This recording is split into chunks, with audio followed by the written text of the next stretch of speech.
अस्सलामुअलैकुम नाज़रीन। जी नाज़रीन, इश्क मुर्शद में वो दौर आ चुका है जहाँ पर अब सिर्फ जंगें ही जंगें होने वाली है। अब देखिएगा कि क्या हाल होने वाला है इनका। यानी कि अब जैसा कि खुलकर सामने आ चुका है शिब्रा के बाप के, और वो बहुत ज़्यादा हैरान होता है अपनी बेटी को देखकर और कहता है कि मुझे तुम्हारी बिल्कुल हरकतें पसंद नहीं आ रहा, क्योंकि तुम्हारा रिश्ता तो फरहाद के साथ मैंने करने का सोचा है, और तुम क्यों उसके कमरे में बार बार जा रही हो, क्यों उसके साथ तुम फिरती हुई मुझे नज़र आ रही हो। मुझे मामला कुछ संगीन लग रहा है। जिसको सुनकर कहती है कि बाबा, मैं आपकी इज्जत पर कभी कोई आंच नहीं आने दूंगी, लेकिन हकीकत ये है कि मैं फजल बख्श को पसंद करती हूँ। इससे आपको भी कोई इतराज़ नहीं होना चाहिए। मुझे फरहाद में कोई भी इंटरेस्ट नहीं है। जिसको सुनकर उसका बाप काफ़ी ज़्यादा परेशान हो जाता है और कहता है कि आखिर तुमने ये बात मुझसे क्यों छुपाई। आगे से आप देखेंगे कि शिप्रा कहती है कि मुझे भी अभी इस बात का पता चला कि वाकई मैं उससे बेहद प्यार करती हूँ। उसका बाप कहता है मुझे सोचने का वक्त दो, क्योंकि मैं अभी कोई भी फ़ैसला नहीं लेना चाहता हूँ। मुझे पहली बात तो ये है कि यकीन ही नहीं आ रहा, और दूसरी बात ये है कि यकीन करना भी बहुत मुश्किल है। दूसरी तरफ शमीर का दोस्त बेहद परेशान है, क्योंकि वो धोखा दे रहा है शमीर को। इस चीज़ का अंदाज़ा नहीं है शमीर को कि कभी उसका दोस्त उसके साथ ये काम कर सकता है। सारी रिपोर्ट्स और सारा कुछ शिब्रा के बारे में उसको दे रहा है, ताकि वो लड़की मेहरीन शिब्रा की ज़िंदगी तबाह कर सके। इस चीज़ के लिए शमीर उसको कभी माफ़ नहीं करेगा, क्योंकि शमीर उस पर अंधा एतबार करता है, उससे बेहद प्यार करता है, और उस पर बहुत ज़्यादा यकीन करता है कि मेरा दोस्त कभी मुझे धोखा नहीं दे सकता है। लेकिन जैसे ही इसको अंदाज़ा हो जाएगा कि उसका दोस्त उसके साथ क्या खेल खेल रहा है, तो वो बहुत ज़्यादा परेशान हो जाएगा और बहुत ज़्यादा रोएगा, क्योंकि उसको दुख इस चीज़ का होगा कि मैंने जिसके ऊपर इतना यकीन किया है, आखिर वो मुझे इतना बड़ा धोखा कैसे दे सकता है। ये बात उससे बर्दाश्त नहीं होगी। यही बात उसकी बीवी उसको समझाने की कोशिश कर रही है और कहती है कि सरफराज, तुम क्यों ऐसा कर रहे हो, तुम क्यों शामिर को धोखा दे रहे हो, तुम्हें उसके साथ ऐसा नहीं करना चाहिए, ये धोखा है। आगे से आप देखेंगे कि सरफराज जो है सिर्फ और सिर्फ मेरीन के डर से ये सब कुछ कर रहा है, लेकिन उसको ऐसा उसके साथ हरगिज़ नहीं करना चाहिए।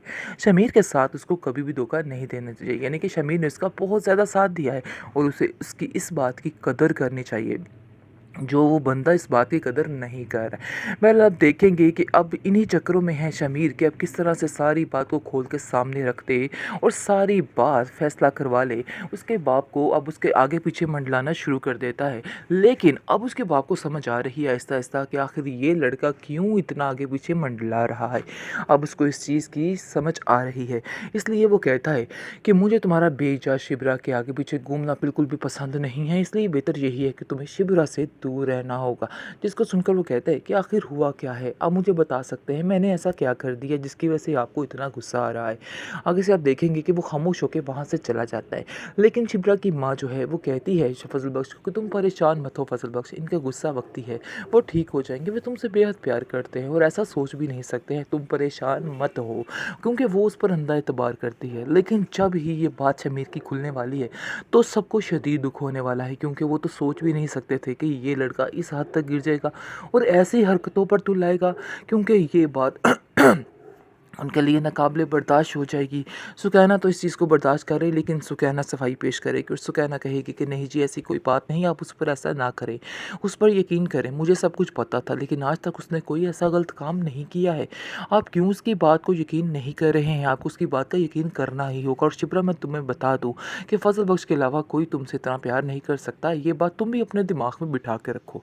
आगे से आप देखेंगे कि शिप्रा कहती है कि लेकिन मैं इस झूठे प्यार को सारी ज़िंदगी अपने साथ नहीं चला पाऊंगी, ये मेरे लिए बहुत ज़्यादा मुश्किल हो जाएगा।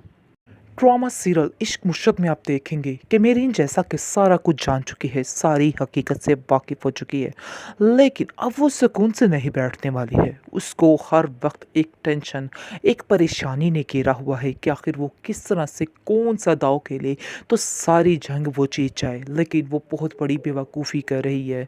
वो शमीर के दिल में और ज़्यादा नफ़रत डाल रही है, क्योंकि सब अब जान चुके हैं कि अब ये रिश्ता ज़्यादा देर नहीं चलने वाला है, क्योंकि साफ साफ-साफ शमीर ने पहले ही कह दिया था, लेकिन जो बहाना बनाया था अब उसको भी खोल कर बताएगा और कहेगा कि नहीं, मुझे किसी का कोई डर, कोई परवाह नहीं है, इसलिए बेहतर यही है कि मुझसे दूर रहा जाए, मैं किसी से नहीं डरता हूँ।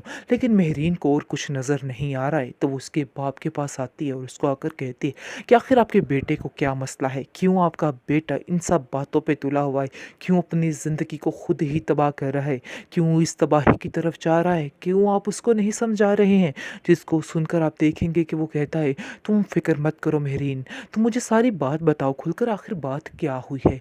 जिसको सुनकर वो कहती है कि आपको कुछ मालूम नहीं कि आपका बेटा आपके साथ क्या धोखा कर रहा है, आपकी पीठ के पीछे इसके क्या गिलोने काम हैं। जिसको सुनकर वो काफ़ी हैरान होता है और कहता है, क्या तुम मुझे बता सकती हो इन बातों में उलझाने का क्या फ़ायदा? जिसको सुनकर मेहरीन अपनी सारी बात बताती है और कहती है कि असल मामला एक लड़की का है, जिसकी वजह से वो कभी अपने मुर्शिद का बहाना बना रहा है और कभी कोई बहाना बना रहा है। ऐसी कोई बात नहीं है। मैंने सारी बात का पता लगवा लिया है और मुझे समझ आ चुकी है कि वो सिर्फ़ और सिर्फ़ झूठ बोल रहा है, इसके अलावा और कुछ नहीं। उसका बाप घबरा जाता है और परेशान हो जाता है और कहता है कि तुम्हें ज़रूर कोई गलतफ़हमी हुई है, ऐसी कोई बात नहीं है। मैं अपने बेटे को बड़े अच्छे तरीके से जानता हूँ, वो ऐसा कुछ भी नहीं कर सकता है। वो सिर्फ़ और सिर्फ़ तुमसे ही शादी करेगा, ये तुम क्यों सोच रही हो?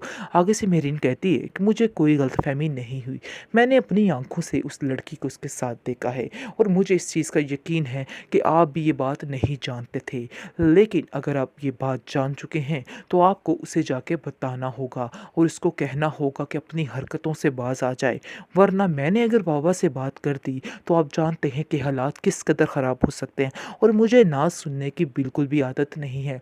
इसको सुनकर शमीर का बाप घबरा जाता है और कहता है कि बेटा तुम फ़िक्र मत करो, सब कुछ ठीक हो जाएगा। मैं तुम्हारे साथ हूँ और मैं शमीर को समझाऊँगा और अगर वो नहीं माना, तो फिर भी उसको मेरी बात माननी ही पड़ेगी। तुम फ़िक्र मत करो। बहुत ज़्यादा परेशानी की हालत में इधर-उधर फिर रहा होता है। शमीर को कॉल करता है, शमीर को कहता है कि मैं तुमसे मिलना चाहता हूँ, जल्दी से फ़ौरन घर आओ। समीर पूछता है कि आखिर आप क्यों इतने परेशान हैं? क्यों ऐसी बहकी-बहकी बातें कर रहे हैं? मैं आ जाऊँगा, बहुत जल्द आ जाऊँगा। लेकिन वो उसको बुलाने की ज़िद करता है और कहता है कि मुझे कोई बहाना नहीं चाहिए, तुम्हें आना होगा। और जैसे ही वो उसके पास आता है, तो सारा किस्सा उसका खोल के बताता है और कहता है कि मेरीन इन सब बातों के सख्त खिलाफ है और मैं नहीं चाहता कि मेरीन के दिल में कोई भी शक आ पहुँचे। इसलिए बेहतर यही है कि अपने दिमाग के तालों को खोलो और अपनी दुनिया अगली दुनिया की तरफ ध्यान दो। ऐसा ना हो कि तुम्हारे हाथ से हर चीज़ निकल जाए और मैं ये बात कभी बर्दाश्त नहीं करूँगा, क्योंकि मैं तुम्हें बहुत ज़्यादा कामयाब होता हुआ देखना चाहता हूँ। मैं बस यही चाहता हूँ कि तुम ही हो, तुम ही हर तरफ हो। इसलिए बेहतर यही है कि उस लड़की को छोड़ा जाए, शिब्रा का नाम भी इस घर में दोबारा नहीं लिया जाएगा और तुम भी अपने दिमाग में बिठा लो, अगर तुम ये बात चाहो ना चाहो, लेकिन मेहरीन ही इस घर की बहू बनेगी और ये मेरा आखिरी फ़ैसला है। आगे से आप देखेंगे कि शमीर गुस्से में कहता है, ये आपका लालच बोल रहा है, आपका प्यार नहीं है मेरीन के लिए, बल्कि सिर्फ़ और सिर्फ़ एक लालच है। लालच की बिना पर आप इतनी बड़ी-बड़ी बातें कर रहे हैं और कुछ भी नहीं।